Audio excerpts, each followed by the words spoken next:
going to have to see what happens. You know that I've been complaining very strongly about the ballots, and the ballots are a disaster. I understand that, but people are rioting. Do you commit to making sure that there's a peaceful transfer of power? We want to get rid of the ballots, and we'll have a very peaceful.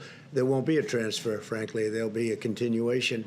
The ballots are out of control. You know it, and you know who knows it better than anybody else? The Democrats know it better than anybody else.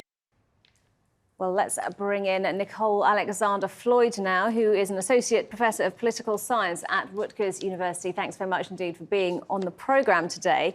So it seems like President Trump is laying the groundwork for a potential legal challenge if he loses the election. Can he do that? Thank you, first of all, for giving me a chance to be here today.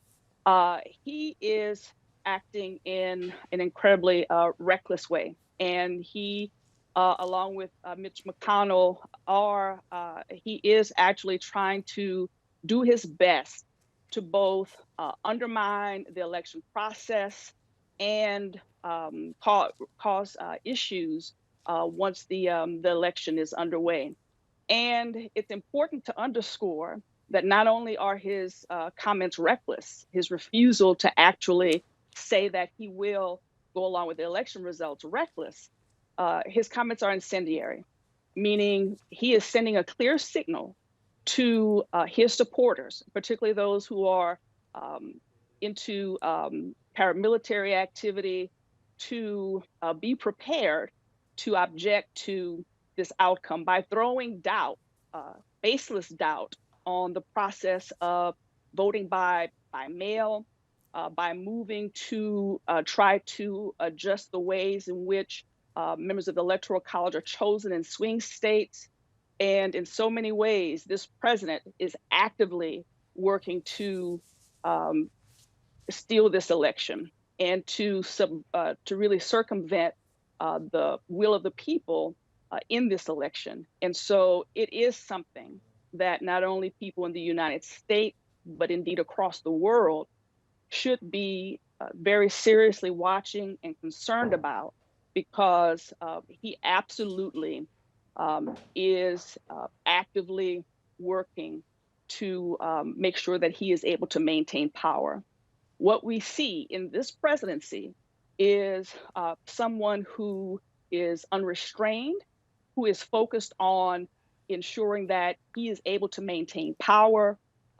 We have someone who is not committed to democratic practice. He's demonstrated that over and over. And so when he says that he will not commit to a peaceful transfer of power, we should absolutely believe him. We should absolutely believe him. This is, of course, uncharted territory for the US, as the loser has traditionally always conceded. So how do you see things playing out here? I would be, sadly, I would be surprised if we did not have some level of violence around this election. We have seen the president, as we know, go to Kenosha recently. He did not meet with the family of someone who was actually hospitalized. He met instead with police officers. He has repeatedly tried to court the police, has not made any statements really condemning the unauthorized use of force. And what this has done is to set the stage for having a really volatile situation. So between pushing unsubstantiated claims about the mail-in ballot process and doing his best to suggest that this is, whatever the outcome, going to be something that is not the product of an honest process, he is setting the stage to remain in power. And it is something that Mitch McConnell has commented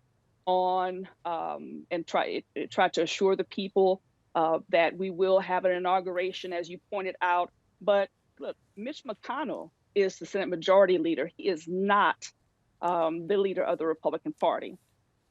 We know that okay, he Nikol cannot be Alexander-Floyd. trusted. He has.